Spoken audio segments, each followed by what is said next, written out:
엄마, 지금 좀 진정하고 얘기하자. 그래, 진정하고 말해봐. 내가 아직도 이 집 등기 명의자다. 하지만 내가 이 집에서 숨 쉬는 것도 허락받아야 해.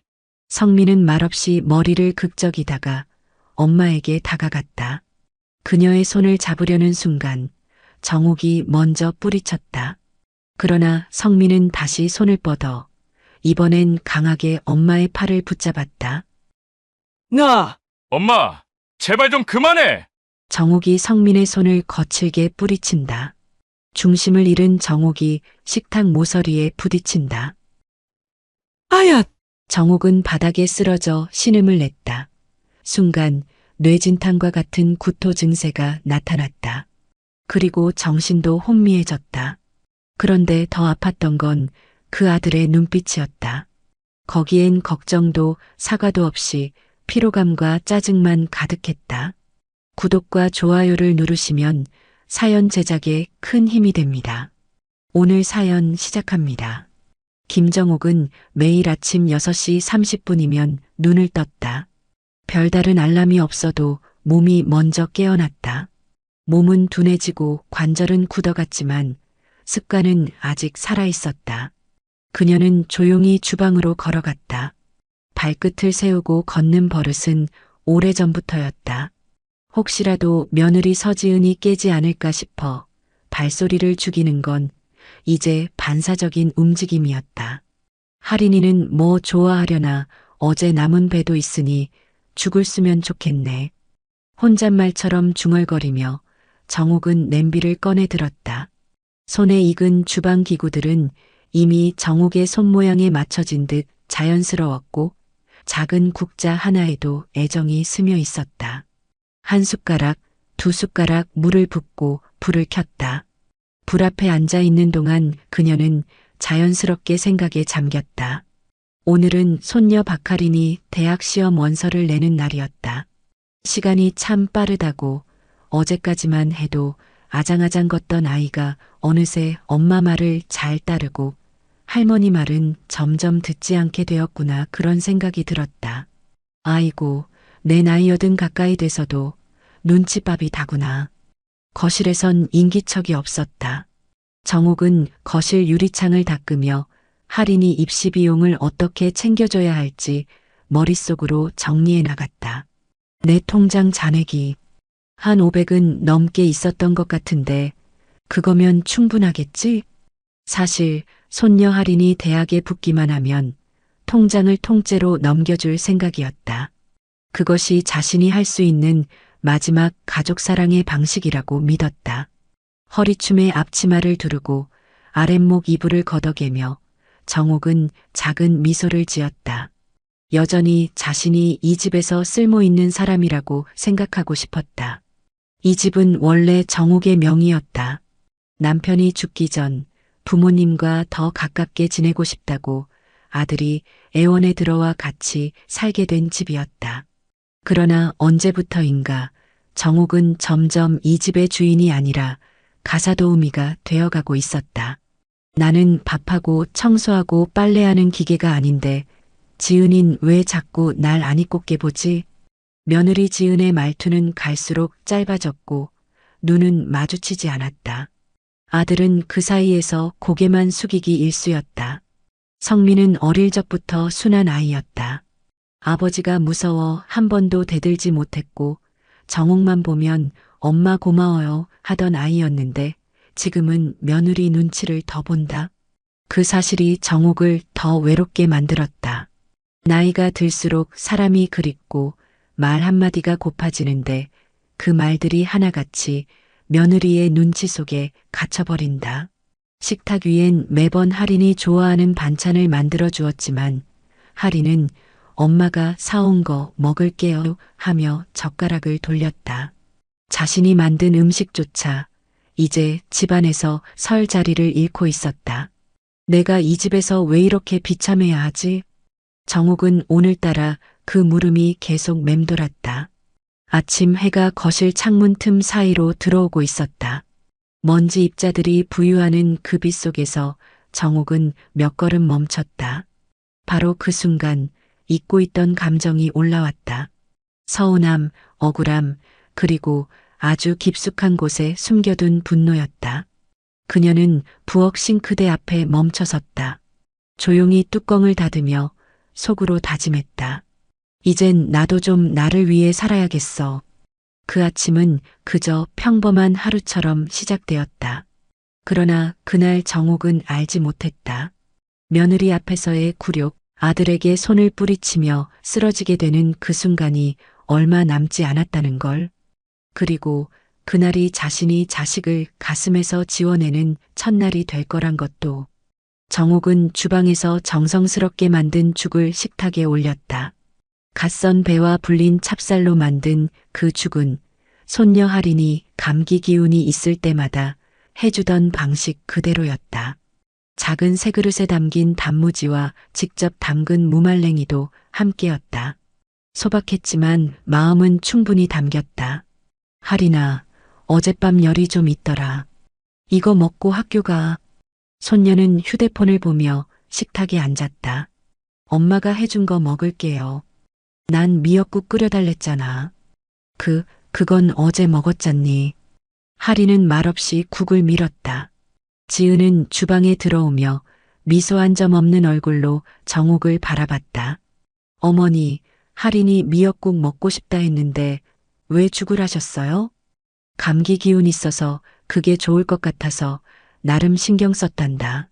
그러니까요. 신경 쓰셨는데 결국은 아이가 안 먹는다잖아요. 지은의 말투는 나긋했지만 말끝마다 당신이 뭘 아느냐는 냉기가 스며 있었다. 성민은 그 상황을 모른 척하며 신문을 들고 있었다.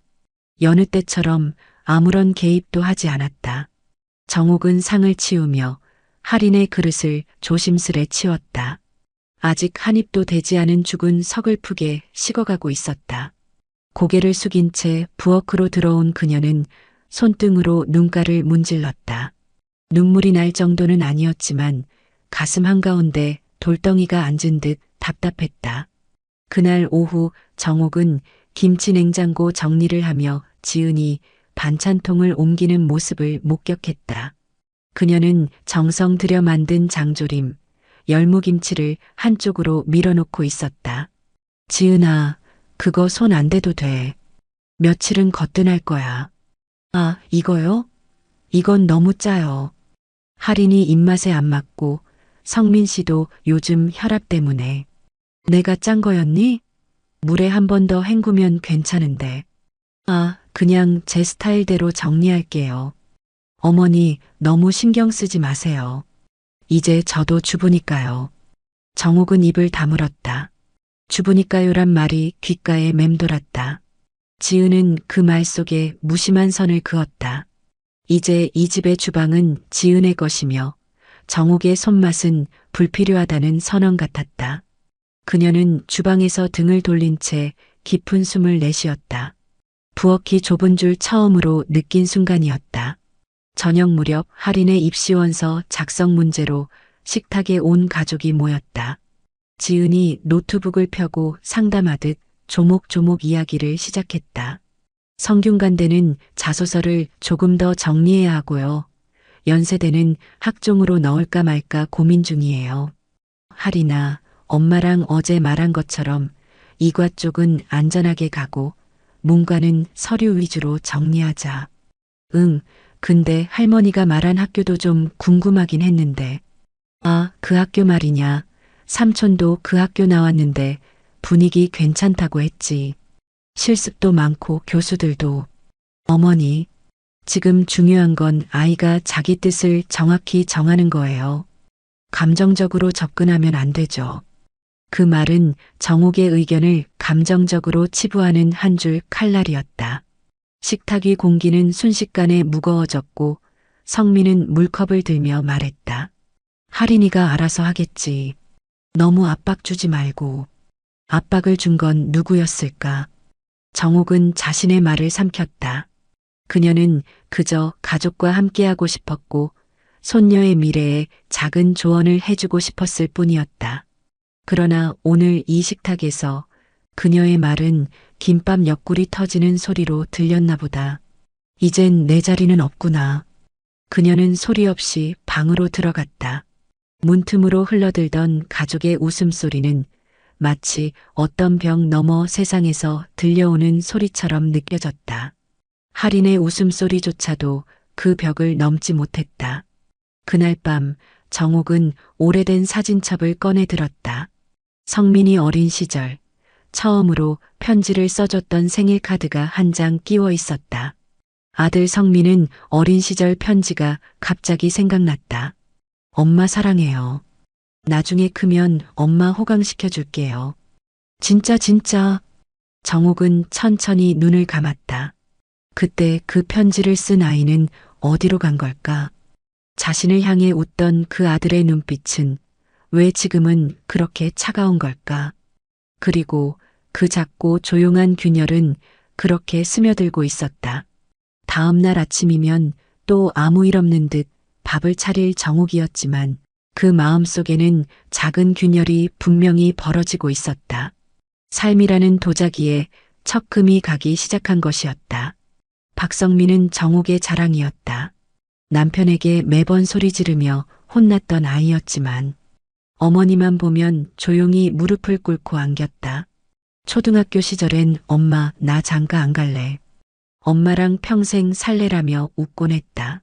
정옥은 그런 말을 들을 때마다 입꼬리를 꾹 누르며 고개를 돌렸다. 성민인 엄마 마음을 헤아리는 아이야. 어릴 때부터 눈치도 빠르고 손도 야무졌지. 중학교 땐 도시락통에 사랑해요. 엄마라고 써붙여. 친구들에게 놀림받기도 했지만 정옥은 그 도시락을 열 때마다 눈물이 핑 돌았다. 성민은 늘 자기가 커서 엄마를 편하게 해주겠다고 했다. 공부는 썩 잘하지 않았지만 착한 성품 하나만으로도 정옥은 충분했다. 그러나 성민이 20살이 넘어가면서 점차 달라지기 시작했다.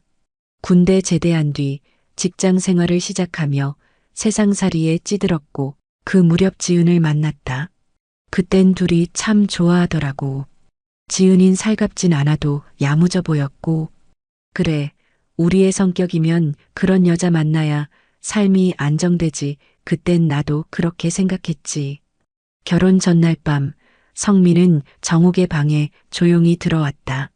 늦은 시간 조용히 무릎을 꿇고 정옥의 손을 잡았다. 엄마, 내가 지은이랑 잘 살게. 엄마한테는 더 잘할게. 약속할게.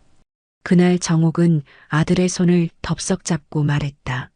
엄마 바라는 건 딱 하나야. 절대로 엄마 없다고 생각하지 마. 내가 어디서 뭘 하든 엄마는 늘 너 편이야. 그 약속은 오래가지 않았다. 결혼 후 두 사람은 처음엔 신혼집에 살았지만 곧 정옥의 집으로 들어왔다. 그때는 남편도 자식들과 함께 살기를 원했고 며느리도 임신을 했고 출산 후 맞벌이를 해야 했기 때문에 아이 돌봄과 살림을 도와줄 사람이 필요했다. 그렇게 시작된 동거는 서서히 정옥의 퇴장을 만들어냈다. 성민은 점점 회사 일로 바빠졌고 집안은 자연스레 지은의 입김이 강해졌다. 정옥은 처음엔 며느리를 편하게 해주고 싶었다. 아침 일찍 일어나 밥하고 빨래하고 할인이 돌보고 청소하고 심지어 지은이 아파 누워있을 때는 그녀의 욕실 청소까지 대신 해주며 약을 다려주었다. 하지만 어느 날부터인가 성민은 점점 정옥을 피했다. 말을 시켜도 대답이 짧아졌고 저녁 시간엔 방에서 잘 나오지 않았다. 성민아, 밥은 먹었니? 지은이랑 먹었어요. 회사 일은 괜찮고? 바쁘죠 뭐. 이런 식의 대화가 3년을 이어졌다. 정옥은 알 수 있었다. 아들이 자신의 입을 피한다는 것. 자신이 뭔가 말을 하면 그게 며느리와 다툼의 원인이 된다는 것을 아들도 이제 알고 있다는 걸. 그렇게 사이에서 중재하던 아들은 어느새 그저 조용히 고개 숙이는 남자가 되어 있었다. 정옥은 점점 말을 줄였다. 말이 줄면 마음도 줄었다. 그녀는 종종 혼잣말을 하며 냉장고 앞에 서 있곤 했다. 결정적인 건 5년 전 일이었다. 그날은 정옥의 생일이었다. 아무도 그녀의 방에 들어오지 않았고 저녁 식탁에도 아무 말 없이 김치찌개만 놓여 있었다. 식사를 마치고 나서 정욱이 어렵게 입을 열었다. 오늘은 엄마 생일인데 내가 어릴 땐 손편지라도 써줬었는데. 아, 미안해요, 엄마. 요즘 회사가 너무 정신이 없어서. 어머님, 생일은 챙기고 안 챙기고가 중요한 게 아니라 마음이 중요하잖아요. 우리 할인이 시험 준비 때문에 정신 없었거든요. 이해해 주세요. 그 순간 정욱은 깨달았다. 이 집에서 자신의 마음을 이해하려는 사람은 아무도 없다는 것. 아들은 침묵했고 며느리는 정중하게 밀어냈다. 그리고 손녀는 휴대폰만 보고 있었다. 그날 밤 정욱은 몰래 옷장 속에 넣어두었던 빨간 가디건을 꺼내 입었다. 그건 성민이 첫 월급으로 사줬던 가디건이었다. 엄마, 올겨울 따뜻하게 보내세요라는 메모까지 달려 있었던 그 선물은 이제 쓸쓸하게 옷장 안에 오래된 먼지만 쓰다듬고 있었다. 그땐 진심이었겠지. 그래, 나도 안다. 사람이 평생 똑같을 순 없다는 거. 하지만 아들이 변했다는 사실은 받아들일 수 있어도 자신을 외면하고 침묵하는 그 눈빛은 참을 수 없었다. 그 눈빛은 과거를 부정하고 현재를 무시하는 칼날이었다. 정욱은 그 눈빛을 떠올릴 때마다 심장이 쿡쿡 찔렸다. 그녀는 다짐했다. 자식은 가슴으로 낳았지만 마음으로 지워질 수 있다는 걸. 이제는 자신의 손으로 아들을 놓아야 할 시간이 온 것 같았다. 서지은을 처음 봤을 때 정욱은 마음을 내려놓으려 했다. 좀 아쉬운 구석이 있더라도 아들을 둔 어머니 입장에서 이제는 그 아이에게 맞는 짝이라면 누구든 감사해야 한다는 생각을 했다. 첫인상은 나쁘지 않았다. 지은은 말수가 적었고 예의 바른 얼굴을 했다. 정장을 입고 허리를 반드시 세운 채 인사하던 그 모습에서 이 정도면 괜찮다 싶었다. 어머님 만나 뵙게 돼서 정말 영광이에요. 성민 씨한테서 늘 어머님 얘기 많이 들었어요. 요리도 잘하시고 손재주도 좋으시다면서요. 아휴, 별소리를 다 하네. 무슨 손재주야. 그냥 밥해 먹고 사는 거지. 그날 지은은 정욱이 해준 생선조림을 2그릇이나 비웠다. 정욱은 마음이 놓였다. 이 아이는 맛있게 먹을 줄 아는 애구나. 어느 어머니가 자기 손맛에 웃어주는 며느리가 믿겠는가. 결혼하고 얼마 지나 같이 학가를 하게 되면서 첫 몇 달은 나쁘지 않았다. 지은은 감사하다는 말을 자주 했고 정욱이 설거지를 하면 어머니 앉아 계세요 하며 수건을 들었다. 그러나 그 말은 앉아 계세요였지 제가 할게요는 아니었다. 결국 정욱은 다시 일어섰고 지은은 어느샌가 등을 돌렸다. 첫 번째 어긋남은 명절 차례상이었다.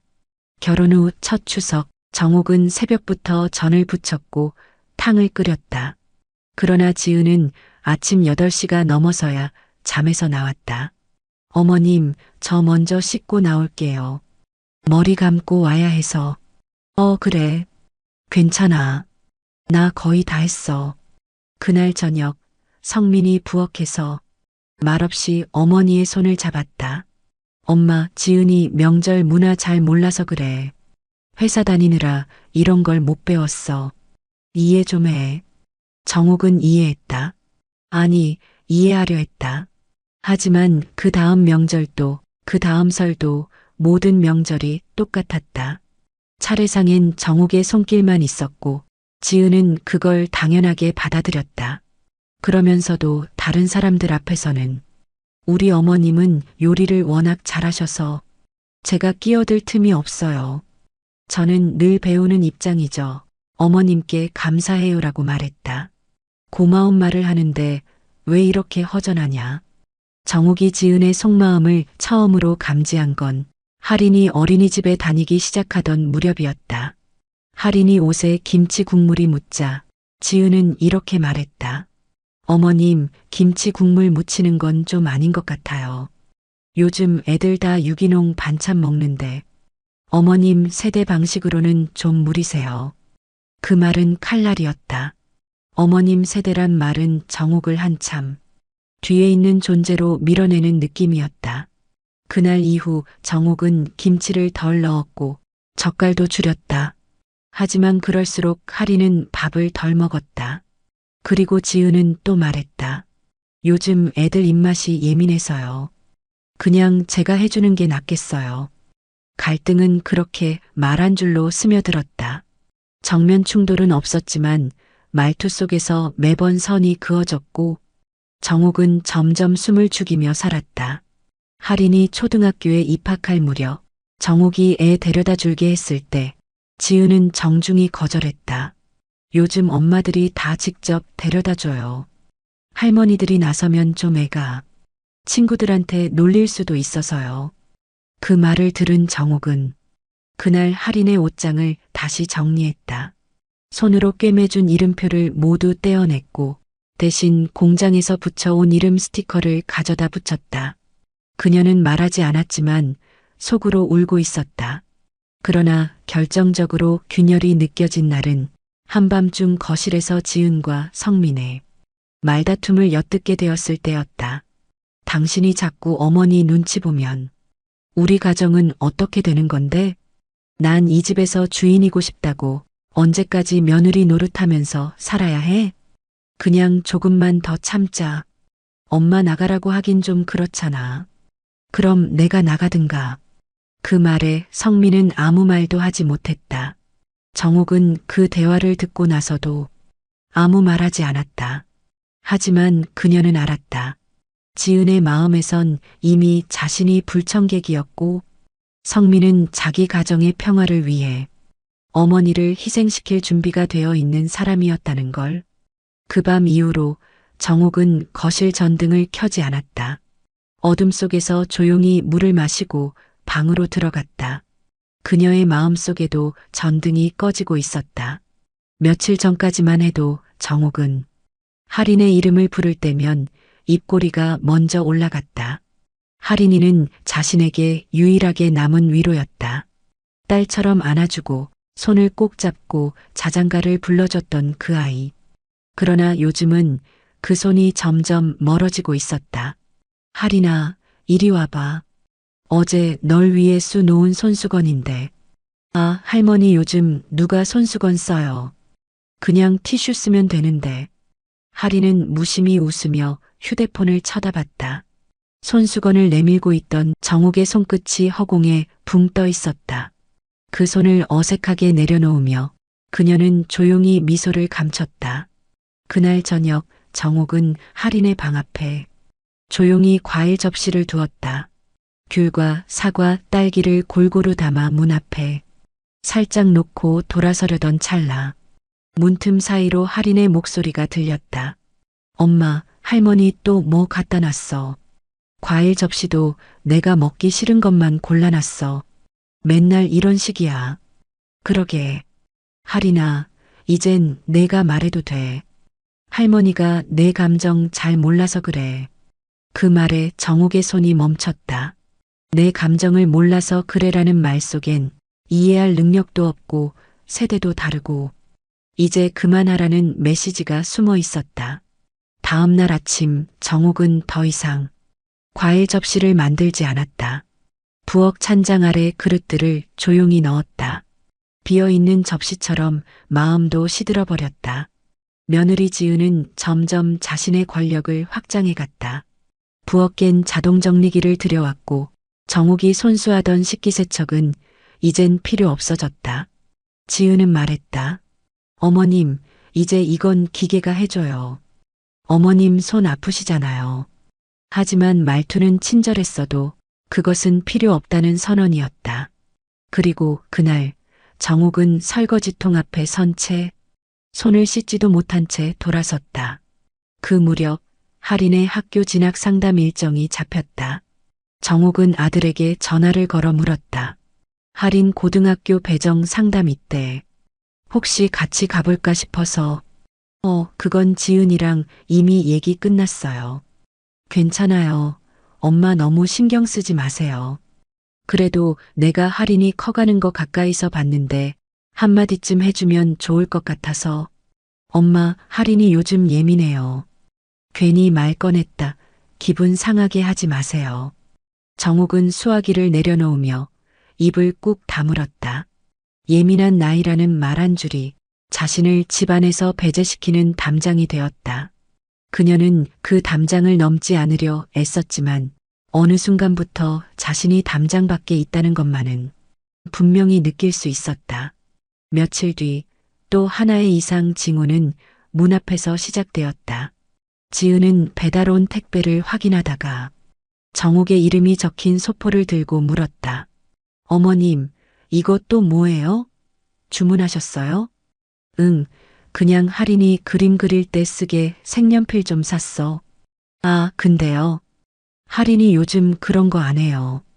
고등학생 될 내가 색칠놀이 할 나이도 아니고요. 어머님 마음은 감사한데 요즘 애들은 달라요.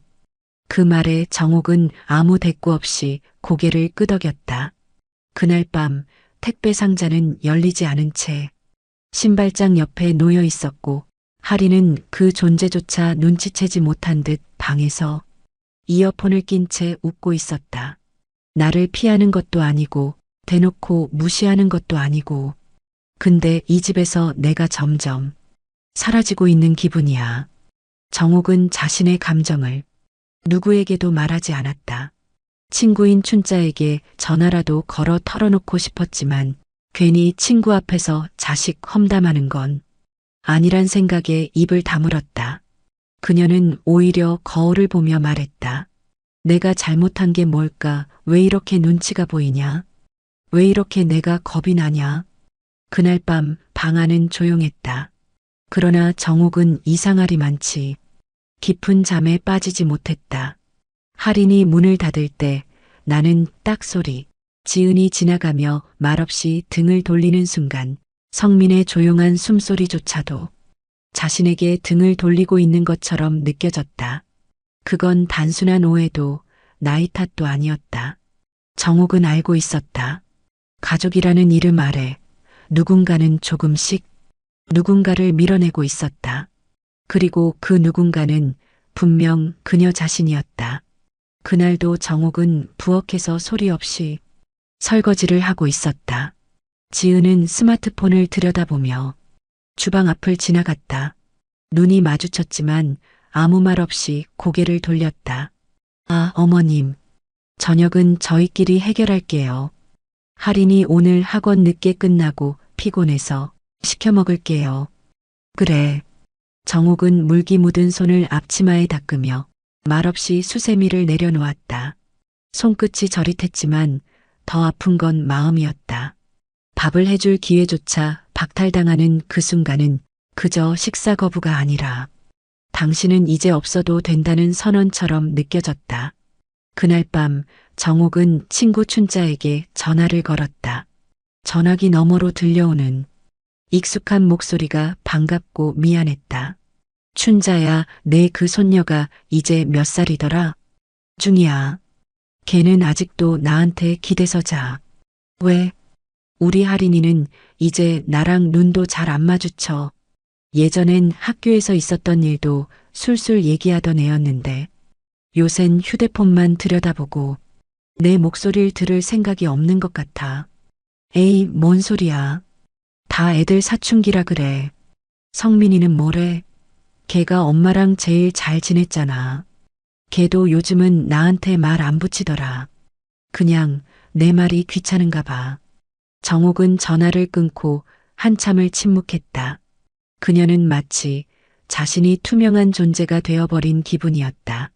과거엔 가족의 중심이었고 밥상을 지키는 사람이었는데 지금은 냉장고 한켠에 유통기한 지난 반찬처럼 방치되고 있었다.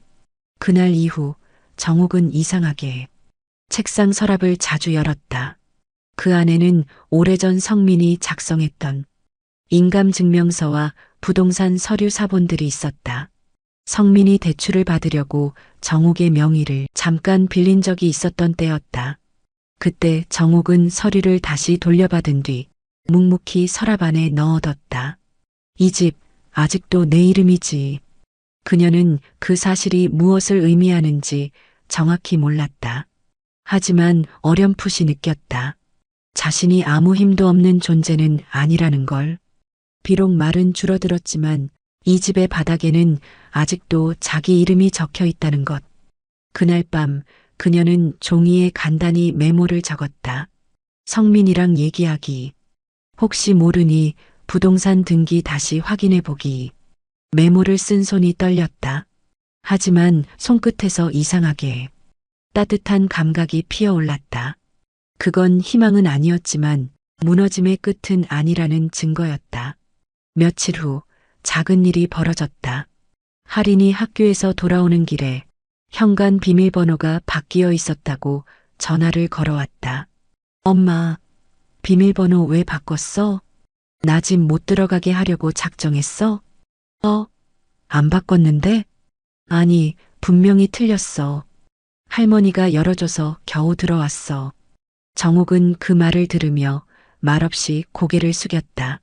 비밀번호는 사실 그녀가 바꾼 것이 맞았다. 며칠 전 TV 뉴스를 보다가 비밀번호를 주기적으로 바꿔야 한다는 자막이 뜬 순간 정옥은 무언가를 느꼈다. 내가 이 집에 아직 손댈 수 있는 게 있다면 지금은 그걸 해야 한다. 그녀는 누구에게도 묻지 않고 묵묵히 비밀번호를 바꿨다. 처음으로 자기 뜻대로 무언가를 결정한 날이었다. 아무도 그녀에게 그 사실을 따져 묻지 않았지만 정옥은 안다. 그 작은 행동 하나가 이 집에서 그녀가 다시 존재를 증명한 일이었다는 걸. 내가 없어도 돌아갈 것 같았지. 근데 나도 몰랐어. 아직도 이 집을 움직이는 열쇠 중 하나가 나였단 걸. 그녀는 거실에 조용히 앉아 할인이 문을 닫는 소리를 들었다. 그 문이 닫히는 소리는 언젠가부터 정옥의 귀에 쾅 하고 들렸다. 그러나 오늘은 달랐다. 그 소리에도 정옥은 다시 부엌으로 돌아가 국을 끓이기 시작했다. 무언가가 달라지고 있었다. 말은 없지만 표정도 없지만 속에서는 작은 불이 타오르고 있었다. 그날은 유독 바람이 거셌다. 현관문 틈으로 바람이 들이치고 거실의 커튼이 마구 펄럭였다. 정옥은 커튼을 붙잡아 정리하려다 그만 벽에 붙은 가족 사진을 건드렸다. 액자가 툭 떨어졌다. 어머, 사진 속엔 자신이 가운데 있었다. 먼저 하늘 날아간 남편과 멋진 아들 성민, 아직 배가 볼록했던 며느리 지은, 그리고 가슴에 살짝 안긴 아기 할인의 모습. 그 사진은 한때 정옥에게 가족의 증거 같은 것이었다. 하지만 지금은 그 어떤 이도 그녀에게 기대지 않았다. 그날 저녁 지은은 식탁에 앉은 채 말을 꺼냈다. 어머님, 혹시 다음 달쯤 어머님 친구분이 오신다고 하셨죠? 응, 양춘자. 그냥 김치 한 포기 드리러. 잠깐 들린다고 하던데. 그때 우리 집 말고 근처 카페에서 보시면 안 될까요? 할인이도 시험 기간이고 저도 요즘 좀 정신이 없어서요. 우리 집이 민폐가 되는 집이니? 그런 말씀 마세요, 어머님. 그냥요, 공간이 좀 복잡해서 그런 거예요. 카페가 더 편하지 않으실까 해서요. 그녀는 웃으며 말했다.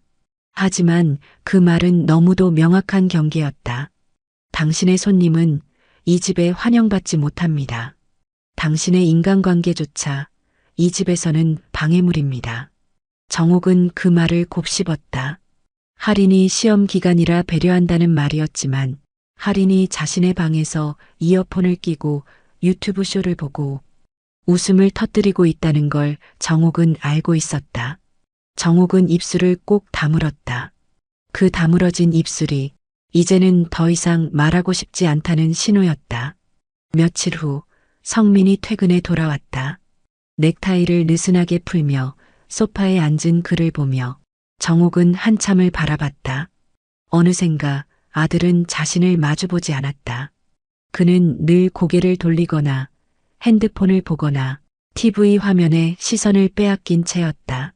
성민아, 잠깐 얘기 좀 할 수 있을까? 응? 아, 무슨 일인데?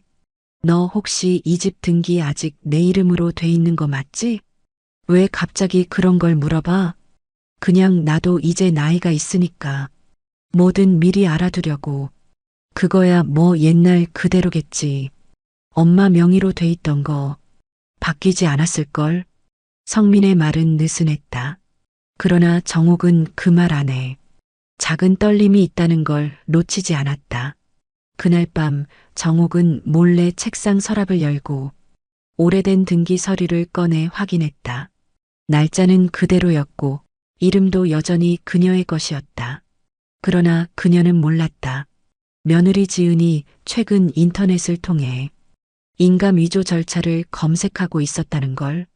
며칠 뒤 사건은 아주 사소한 일로 시작되었다. 할인이 친구들과 놀러 가기 위해 외출 준비를 하던 오후였다. 정옥은 말없이 옷걸이에서 얇은 가디건을 꺼냈다.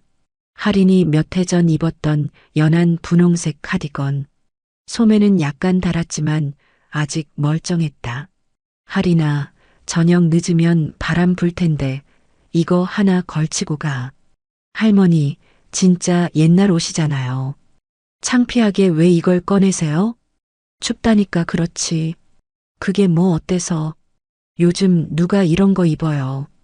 엄마가 새 거 사줬단 말이에요. 정옥은 그 자리에 그대로 서 있었다. 팔에 걸린 가디건은 바람처럼 가벼웠지만 그 순간 마음은 천근만근 무거워졌다. 어머님, 할인이도 이제 나이도 있고 감각이 있어요. 그냥 너무 챙기시지 말고 편하게 놔두세요. 요즘 아이들은 자기 스타일이 분명해서 괜히 간섭받는 거 싫어해요.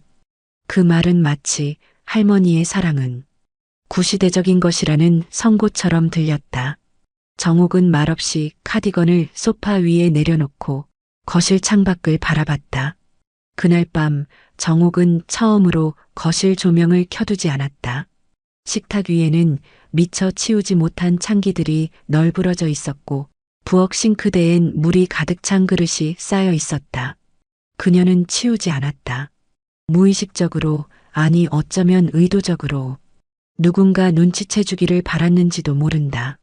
하지만 아무도 그녀의 멈춤을 알아채지 못했다. 그들은 모두 정옥이 늘 하던 대로 치우고 정리할 거라 믿었다. 정옥은 더는 그 기대에 응하지 않기로 했다. 이 집에선 아무도 날 부르지 않는다. 내가 움직이지 않으면 아무 일도 일어나지 않는다. 그래도 괜찮은 걸까? 아니, 그래서 더 비참한 걸까? 그리고 다음 날 아침, 정옥은 밥을 하지 않았다. 거실에 나와도 부엌에 가지 않았다. TV도 켜지 않았다. 소파에 앉아 조용히 무릎 위에 두 손을 올리고 그냥 있었다.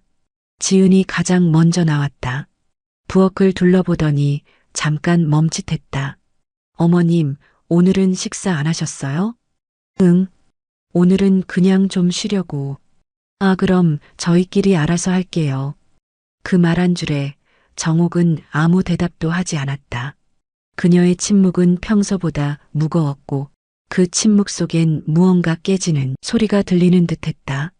그건 조용한 전조였다. 폭풍은 그렇게 오는 법이었다. 일요일 아침 정옥은 조용히 일어났다. 늘 그렇듯 발 뒤꿈치를 들고 주방으로 걸어갔지만 오늘은 냄비에 물조차 올리지 않았다. 쌀도 꺼내지 않았고 국거리도 손대지 않았다. 그녀는 그저 식탁 한켠에 앉아 손등을 가만히 맞잡고 앉아 있었다.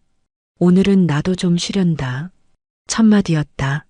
어쩌면 아무도 관심 갖지 않을 한마디. 그러나 그 한마디는 정옥에게 있어선 선언이었다. 나는 더 이상 너희에게 밥해주는 기계가 아니다. 조용한 저항이었다.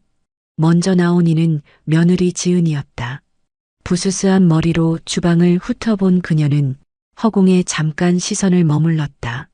냉장고 문을 열었다가 닫고 찬장을 열었다가 닫았다.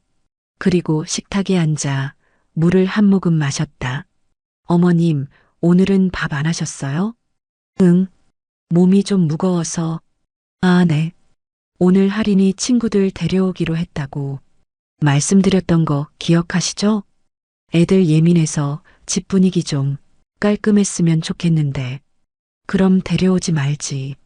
여긴 내 집이기도 하잖아. 그 순간 공기가 바뀌었다. 지은은 천천히 고개를 들었다. 그녀의 눈엔 작은 경멸과 싸늘한 경계가 들어 있었다. 어머님 명의가 어머님 거라는 거, 이제 그 얘기 좀 안 꺼내셨으면 해요. 사실 살림도 제대로 안 하시고 아이한테도 요즘 좀 영향이 안 좋으세요. 뭐? 할인이도요. 요즘은 어머님 계시는 거 좀 부담스러워해요. 솔직히 대화도 잘 안 되시잖아요. 너무 감정적으로 말씀하시고. 정옥은 입술을 꾹 다물었다. 그러나 그 침묵은 굴복이 아니었다. 정옥은 느꼈다. 지금 이 순간 자신은 이 집에서 사람으로 취급받지 않고 있다는 걸. 할인이랑은 내가 누구보다 가까웠어. 어릴 적부터 같이 자고 재워주고 베네쩌고리도 내가 지은 거였어. 과거는 과거예요. 지금은 할인이도 크고 감수성이 예민한 시기예요. 솔직히 어머님 계시면 좀 분위기가 무거워지잖아요. 그때 성민이 방에서 나왔다. 상황을 파악한 듯 당황한 얼굴로 정옥과 지은을 번갈아 봤다. 무슨 일이야, 아침부터. 너도 그렇게 생각하니? 내 어미가 이 집에서 걸림돌이고 눈치 덩어리라고? 엄마 지금 좀 진정하고 얘기하자. 그래, 진정하고 말해봐. 내가 아직도 이 집 등기 명의자다. 하지만 내가 이 집에서 숨 쉬는 것도 허락받아야 해. 성민은 말없이 머리를 극적이다가 정옥에게 다가갔다. 그녀의 손을 잡으려는 순간 정옥이 먼저 뿌리쳤다. 그러나 성민은 다시 손을 뻗어 이번엔 강하게 그녀의 팔을 붙잡았다. 엄마, 제발 좀 그만해. 성민이 정옥의 손을 거칠게 뿌리친다. 중심을 잃은 정옥이 식탁 모서리에 부딪힌다. 정옥은 아타는 신음을 냈다. 부딪힌 머리 쪽에서 출혈과 뇌진탕 증세가 나타났지만 더 야속한 건 그 아들의 눈빛이었다. 거기엔 걱정도 사과도 없이 피로감과 짜증만 가득했다. 정옥은 천천히 몸을 일으켰다. 숨을 고르며 말했다. 그래, 이제야 알겠다. 이 집에서 내가 없어도 아무도 불편하지 않다는 걸. 성민은 말없이 시선을 피했다. 지은은 미간을 찌푸리며 팔짱을 꼈고 할인은 방문을 열지도 않았다. 그 누구도 그 자리에서 그녀를 바라보지 않았다. 그리고 정옥은 조용히 방으로 들어갔다. 작은 캐리어 하나에 속옷과 가디건, 약봉지를 챙겼다. 지갑, 신분증, 휴대폰, 그리고 서랍 속 깊이 넣어뒀던 오래된 유서를 꺼내 상의에 넣었다. 나는 오늘부터 이 집에 없는 사람이다. 그녀는 현관문을 조용히 열었다. 누구도 말리지 않았다. 누구도 돌아보지 않았다. 문이 닫히는 순간 거실엔 TV 소리만 남았다. 하지만 그 소리마저 정옥에겐 허공을 가르는 텅 빈 소리처럼 느껴졌다. 집을 나서자 바람이 불었다. 목덜미로 스며드는 찬기운이 뼈까지 스며들었지만 정옥은 그 바람을 마치 자유의 냄새처럼 느꼈다.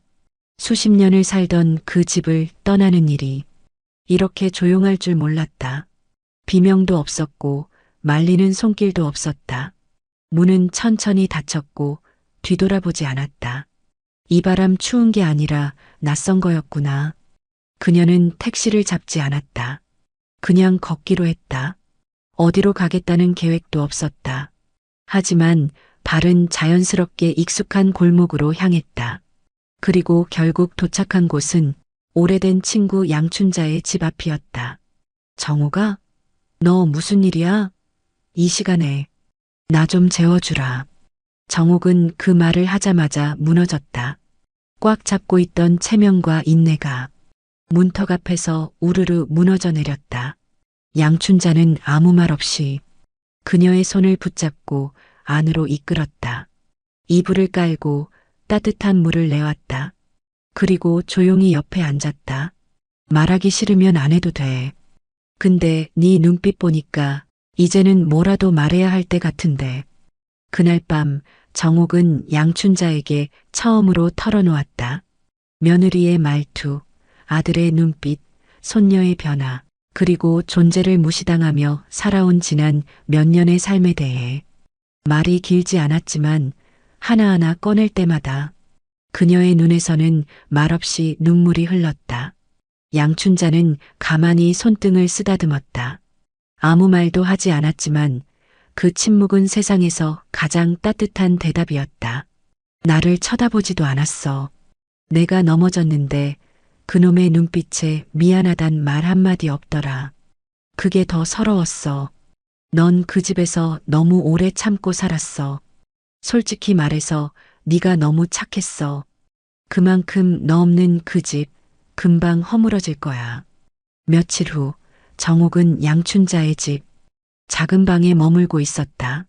밖에서는 봄비가 내리고 있었고 그녀는 창가에 앉아 오랫동안 꺼내지 않았던 통장과 인감도장, 등기부등본 사본을 펼쳐보았다.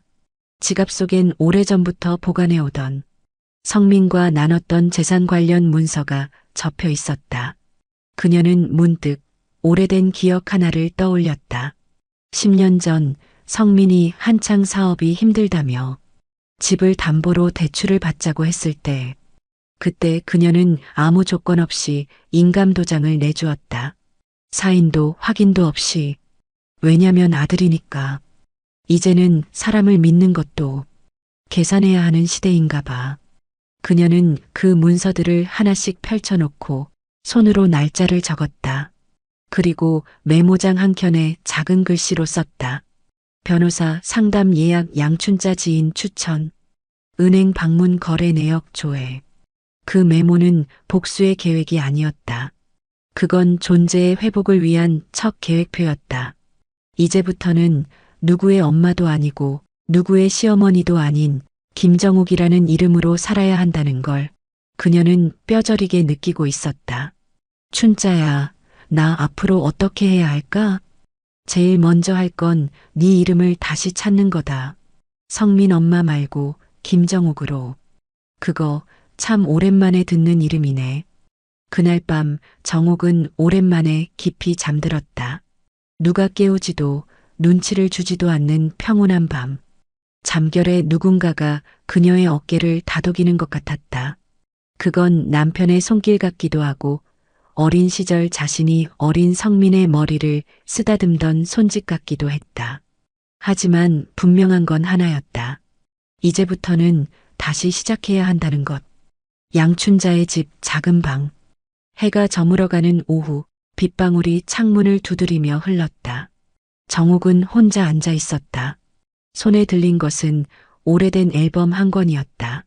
사진 속에는 웃고 있는 얼굴들, 작은 케이크에 촛불을 불던 할인, 수학여행을 앞두고 수줍게 손을 흔들던 성민, 그리고 젊고 환하게 웃고 있던 자신.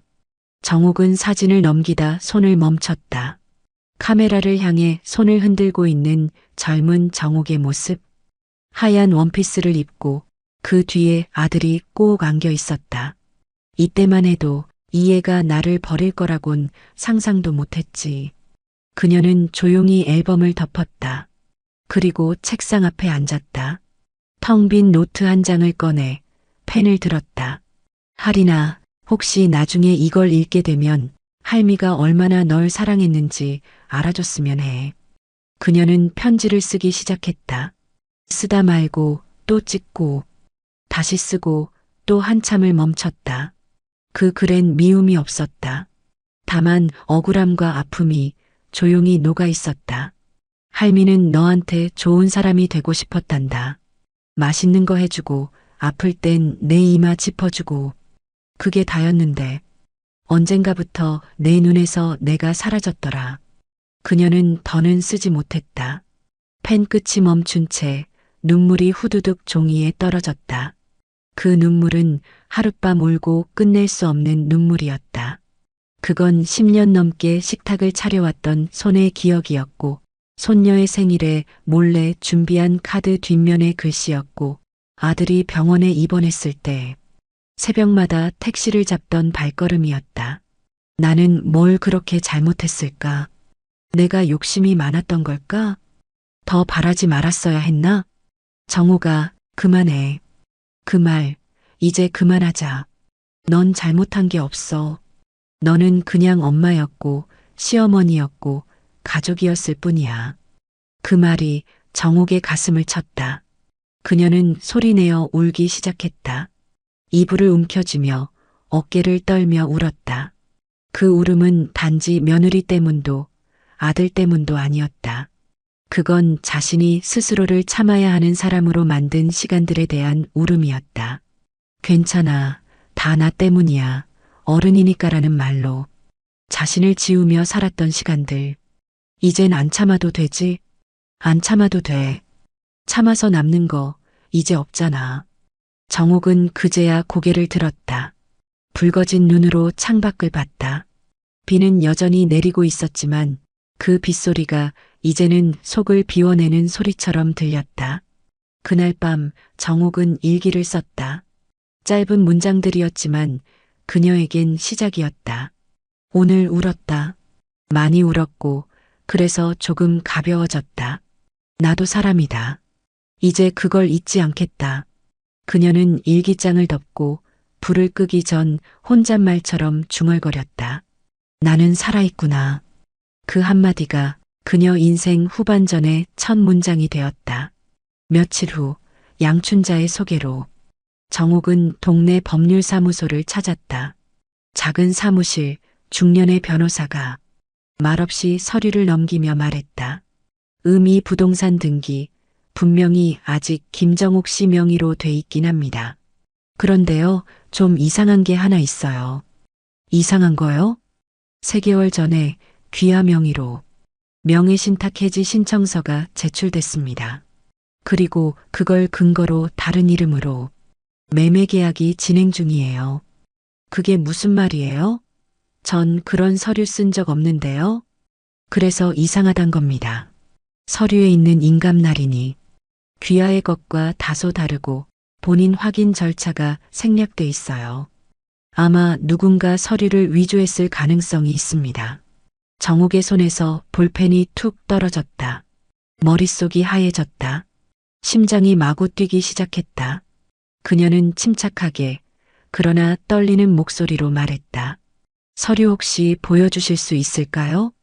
서류에는 익숙한 이름이 있었다. 박성민. 그리고 서지은의 여동생 이름이 수탁인으로 기재돼 있었다. 정옥은 말없이 눈을 감았다. 그녀의 손끝이 차가워졌고 뒷목에 식은땀이 흘렀다. 이건 단순한 불찰이 아니었다. 이건 계획된 도둑질이었다. 집으로 돌아온 그녀는 양춘자에게 말을 꺼냈다. 그러자 양춘자는 망설이다 입을 열었다. 사실 나 너의 며느리 동생이 운영하는 작은 카페 알거든. 며칠 전에 우연히 그 근처 지나다 들렀는데 거기서 내 아들 성민이랑 그 여자랑 같이 있는 걸 봤어. 뭐? 지은이는 없었어. 그런데 둘이 너무 자연스럽더라. 서류 봉투 같은 것도 주고받고 웃고 그거 보고 이상하다 생각했는데 정옥은 아무 말도 하지 않았다. 한참을 멍하니 앉아 있다가 조용히 말했다. 내가 밥 해준 날들이 다 저 애들 사기극에 들러리 선 날들이었구나. 그리고 그날 밤 그녀는 우연히 아들 방에 있던 낡은 노트북을 보았다. 아들이 켜두고 간 노트북에는 SNS 계정이 그대로 로그인 되어 있었고 거기엔 지은과 성민이 주고받은 메시지 캡처 파일이 하나 남아 있었다. 어머니 집 그냥 조용히 있다가 넘기면 돼. 우리 계획대로만 하면 집 팔고 4대 6으로 나누면 되잖아. 근데 혹시 엄마가 알게 되면 모르게 해야지. 당신이 그걸 못해? 그 여잔 지금도 당신 불쌍하다고 생각하잖아. 그 여잔 지금도 불쌍하다고 생각하잖아. 그 문장을 반복하며 정옥은 눈을 질끈 감았다. 그 여자, 자신을 그렇게 부르는 며느리, 그리고 그 며느리 뒤에 조용히 선 아들. 그들 둘은 어느새 한편이 되어 있었다. 그래서 그랬구나. 내 말에 대꾸도 안 하고 내가 넘어진 날에도 아무 말 없더니 이미 마음속으로 날 죽여놓고 있었구나. 그녀는 노트북을 덮고 한참을 앉아 있었다. 그 순간 서랍 속에서 오래전 남편의 유언장이 떠올랐다. 남편은 돌아가기 전 이렇게 썼다. 정우가, 나는 너보다 먼저 떠나지만 너는 내 몫까지 강하게 살아줘야 한다. 그 말이 떠올랐을 때 정욱은 눈을 떴다. 이번엔 진짜 깨어났다. 이젠 끝까지 가보자. 그녀는 조용히 일어났다. 손에 든 건 오래된 도장과 통장, 그리고 새로운 변호사 명함이었다. 그녀는 되뇌었다. 이건 복수가 아니라 회복이다. 이건 미움이 아니라 정의다. 그리고 이건 내가 나를 지키는 첫 번째 싸움이다. 양춘자의 집 작은 방에 햇살이 들이쳤다. 며칠째 흐리던 하늘이 모처럼 겠고 정욱은 방 안에 앉아 조용히 햇살을 맞고 있었다. 그녀의 앞엔 통장과 도장, 인감증명서, 그리고 새로 정리한 법률 서류가 가지런히 놓여 있었다. 그 가운데엔 부동산 처분 동결 신청서가 있었다. 이제 진짜 내 몫부터 챙겨야겠네. 정욱은 처음으로 누구 엄마나 누구 시어머니가 아닌 김정옥이라는 이름을 들여다보았다. 생년월일이 적힌 주민등록증, 작은 사진 속 자신이 어색하게 느껴졌다. 왜냐면 평생을 가족의 뒤편에서 살았기에 정작 자신이 누구인지는 오래도록 잊고 살았기 때문이다. 그날 오후 정옥은 양춘자와 함께 근처 은행을 찾았다. 서류를 제출하고 통장 잔고를 확인하고 비밀번호를 변경했다. 이제는 아드님 명의로도 아무 조작 못하세요. 보호 신청 완료됐고 추후 필요하시면 이 자산 일부를 신탁 형태로 손녀분께 남기실 수도 있습니다. 그 아이는 지금 날 못 알아보지만 그래도 난 그 애를 아직 사랑해요. 말끝에 담긴 정옥의 표정엔 씁쓸함과 부드러움이 공존했다. 정옥은 미움에 매이지 않았다. 그녀는 내가 더는 다치지 않기 위해 필요한 조치를 하는 것이라 여겼고 그 행위 하나하나가 자기 자신을 다시 끌어올리는 일이라 믿었다. 며칠 후 그녀는 작은 메모장을 꺼내 스스로의 일정을 짰다. 변호사 상담 마무리, 통장 재발급, 유언장 작성 준비, 할인에게 마지막 편지 초안 작성. 그 아래엔 이렇게 적혀 있었다. 나도 나의 내일을 계획할 자격이 있다. 이제부터 내 인생은 내가 쓴다. 그날 밤 양춘자와 함께 창가에 앉은 정옥은 묻듯 중얼거렸다. 춘자야, 나 이 나이에 무슨 의미가 있겠어. 다 지나간 삶인데. 지나간 삶? 정옥아, 지금부터야. 지금부터라도 내 이름으로 한 문장 쓰는 거지. 그리고 그 문장이 너한테는 첫 문장일 수 있어. 그 말에 정옥은 고개를 끄덕였다. 그녀는 거울을 마주 보았다. 이마엔 주름이 졌고 눈가는 힘이 빠져 있었지만 그 눈빛만큼은 분명히 달라져 있었다. 거울 속의 김정옥은 더 이상 희생을 당연시하던 여자가 아니었다. 그녀는 자신을 향해 말없이 고개를 끄덕였다. 이제부터는 내가 나를 지킨다. 며칠 후 정옥은 문방구에 들러 흰 여백의 편지지를 샀다. 집으로 돌아온 그녀는 편지지에 천천히 글을 쓰기 시작했다. 할인아, 언젠가 너도 알아주겠지. 내가 외면하던 그 시간 동안에도 할미는 내 옆에 있었다는 걸. 글을 쓰던 정옥의 손이 잠시 멈췄다. 그리고 마지막 줄에 이렇게 적었다. 그러니까 나중에라도 넌 꼭 내 사람을 지키는 사람이 되렴. 난 이미 내 사람을 지키지 못했으니까. 그녀의 눈엔 다시 눈물이 고였지만 이번엔 그 눈물이 흐르지 않았다. 그건 연민도 자책도 아닌 어른으로서의 책임이자 마지막 당부였다. 정옥은 이제 돌아갈지 말지가 아니라 어떤 얼굴로 마주할지를 준비하고 있었다. 그녀는 이제 상처받은 사람이 아니라 깨어난 사람이었다. 봄의 끝자락 엷은 연두빛이 골목길 벽을 타고 넘었다. 정옥은 작은 카페 앞 벤치에 앉아 있었다. 할인의 학교 근처 아침마다 학생들이 들러가는 조용한 카페였다. 그녀는 메모장에 손글씨를 쓰고 있었다. 글씨는 삐뚤빼뚤했고 펜 끝은 자주 멈췄다. 할인아, 할미는 너에게 미안하단 말을 자주 했지만 오늘은 말할게. 고맙다고. 내가 내 앞에서 문을 닫았을 때 나는 비로소 내 안의 문을 열 수 있었단다. 정옥은 그 편지를 봉투에 넣고 카페 안으로 조용히 들어갔다.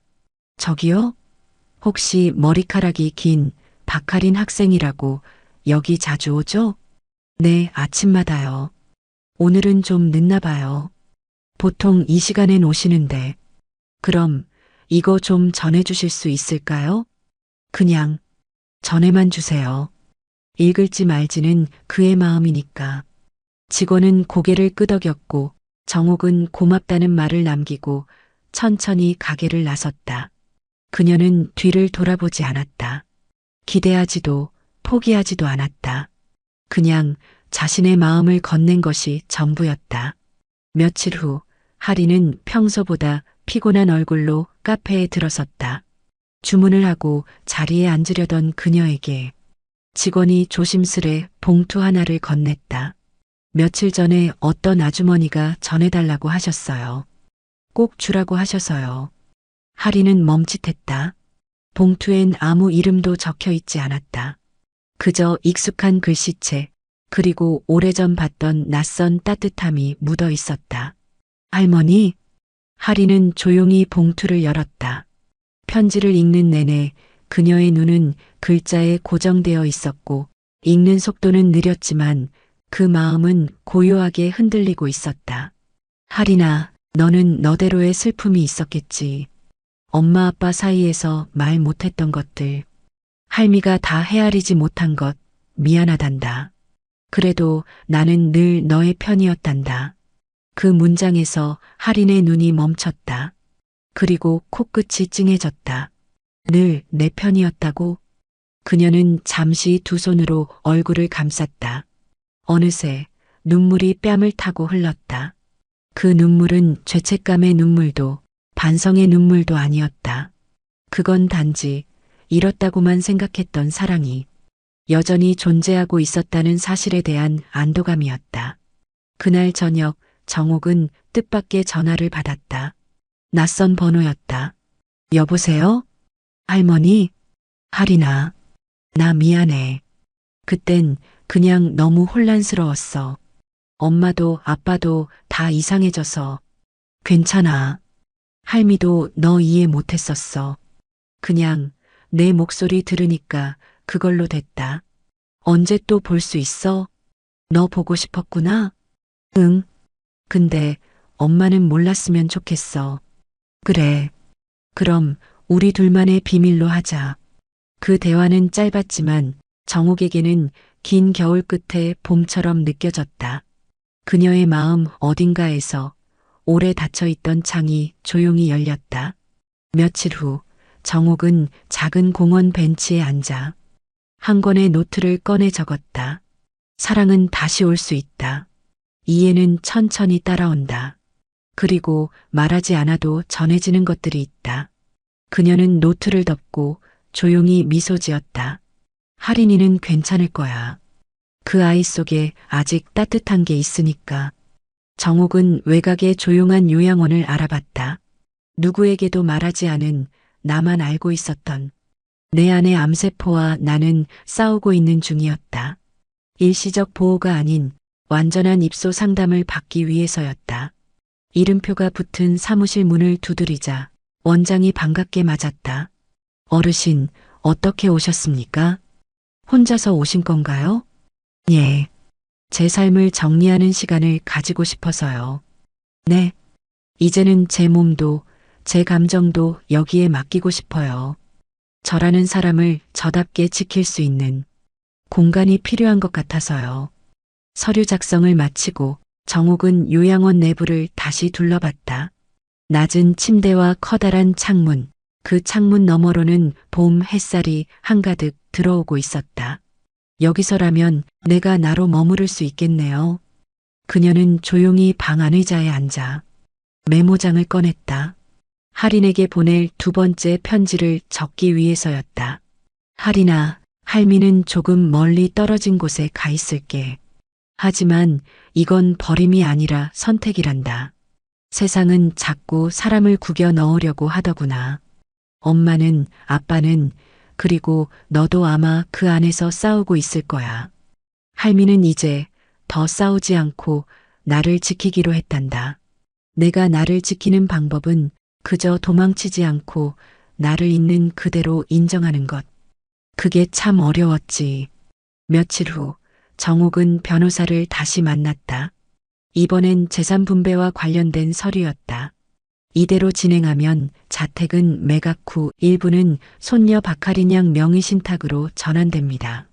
그리고 나머지는 김정옥 씨 명의의 요양보험 비용으로 활용되며 특약 사항으로는 박성민 씨 및 서지은 씨는 어떤 형태의 상속도 받지 못하도록 명시되어 있습니다.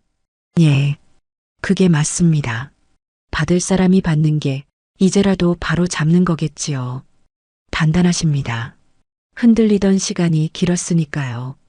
이제는 흔들리지 않는 선택을 해보려고요.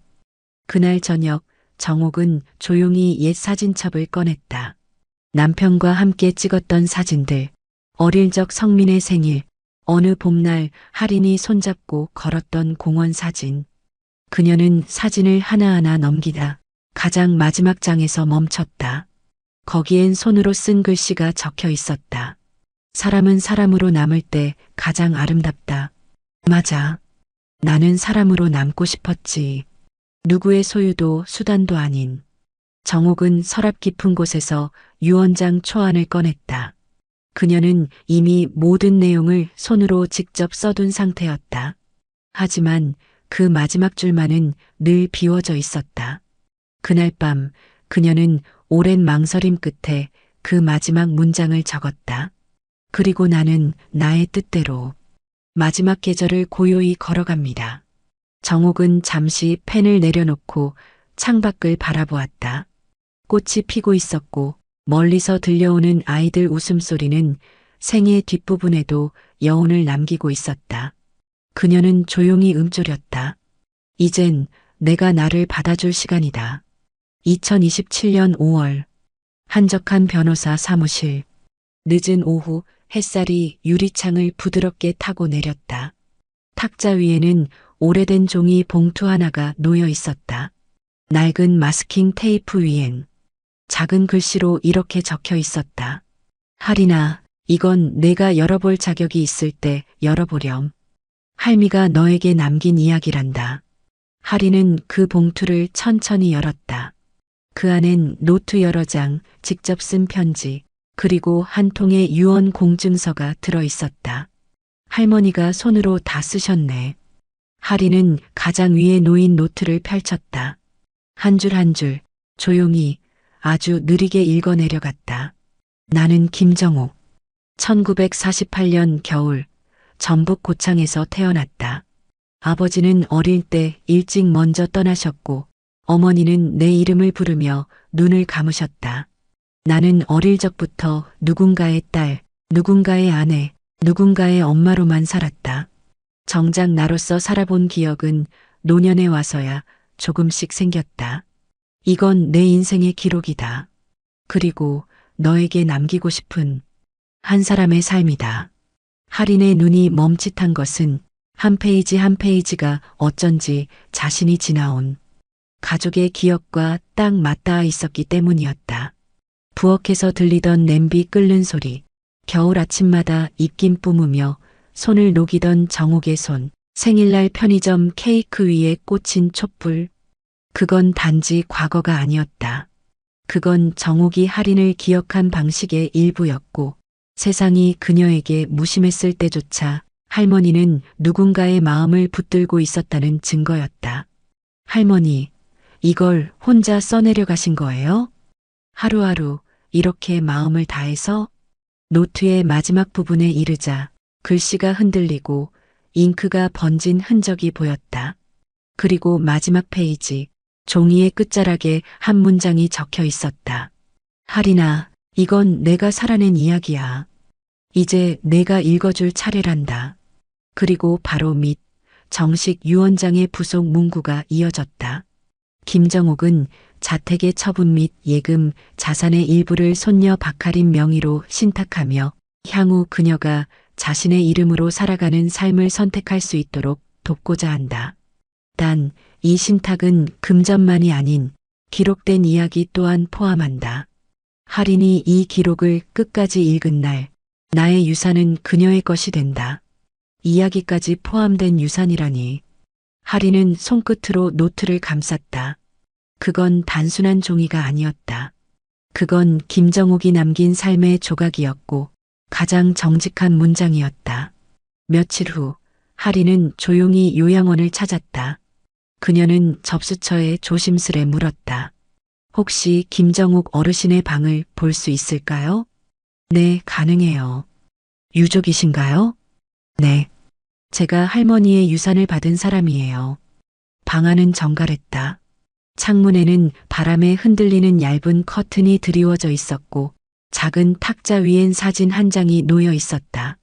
사진 속 젊은 정옥이 어린 할인을 안고 웃고 있었다. 이게 진짜 당신이었네요. 할인은 유언장을 가슴에 품은 채 요양원 밖 벤치에 앉아 노트를 다시 펼쳤다. 그녀는 마지막 장에 조용히 한 문장을 덧붙였다. 할머니, 이젠 저도 저로 살아볼게요. 누군가의 딸이 아닌 제 이름으로. 오래된 벚나무 아래 벤치 하나가 놓여 있었다. 잎사귀는 다 지고 없었지만 가지마다 봄의 기운이 작은 싹처럼 움트고 있었다. 그 벤치 위엔 누군가의 노트가 놓여 있었고 그 위에는 작은 종이 한 장이 바람에 들썩이고 있었다. 이야기는 여기서 끝입니다. 그 사람은 그렇게 자신을 마침표 지었습니다. 그리고 누군가는 그 이야기를 시작하려 합니다. 할인은 요양원 근처 작은 동네 도서관에 자리를 잡았다. 건물은 작고 허름했지만 할인은 그 안에서 누군가의 이야기를 정리하고 복사하고 어떤 것은 다시 손글씨로 베껴 적었다. 그녀는 정옥의 유언장을 단순히 법적 문서로 두지 않았다. 그건 그저 생애 기록이었고 이제는 누군가에게 전할 이야기의 시작점이었다. 할머니는 단 한 번도 영웅이 된 적 없었지만 내겐 충분히 위대한 사람이었어요. 할인은 요양원에 책을 기증했다. 정옥의 노트라는 제목으로 엮은 수필집이었다. 표지는 얇은 회색 종이였고 마지막 페이지에는 이런 문장이 인쇄되어 있었다. 나는 끝내 누구의 것도 되지 않았고 누구의 것만으로도 살지 않았습니다. 나는 내가 되어 떠납니다. 며칠 후 요양원 앞 작은 텃밭에는 새로운 초록이 올라오기 시작했다. 정옥이 한때 심어두었던 민들레 씨앗이 뿌리를 내린 것이었다. 요양원 직원 하나가 조용히 중얼거렸다. 이 씨앗이 그분 거였구나. 살아있는 동안에도 조용하셨더니 떠나서도 이렇게 말이 없네. 도시의 소음은 멀었고 공기엔 햇살보다 미묘한 냄새가 섞여 있었다. 그건 이별의 냄새가 아니었다. 조용한 정리, 오래 참았던 한숨이 끝내 빠져나가는 냄새였다. 이제 됐어요, 할머니. 당신 목까지 나도 나로 살아갈게요. 그리고 아무 말도 없었다. 그 뒤로 누구도 말을 잇지 않았다. 정옥도 할인도 그 가족 누구도. 그러나 어딘가에서 누군가는 그 이야기를 기억할 것이고 누군가는 또 다른 이름으로 다른 방식으로 자기 삶을 살아갈 것이다. 바로 지금 당신이 이 이야기를 떠올리는 것처럼 구독과 좋아요는 저에게 큰 힘이 됩니다. 이 이야기가 가슴에 남는다면 이웃들과 공유해 주세요. 누군가의 인생이 당신의 이야기일지도 모릅니다.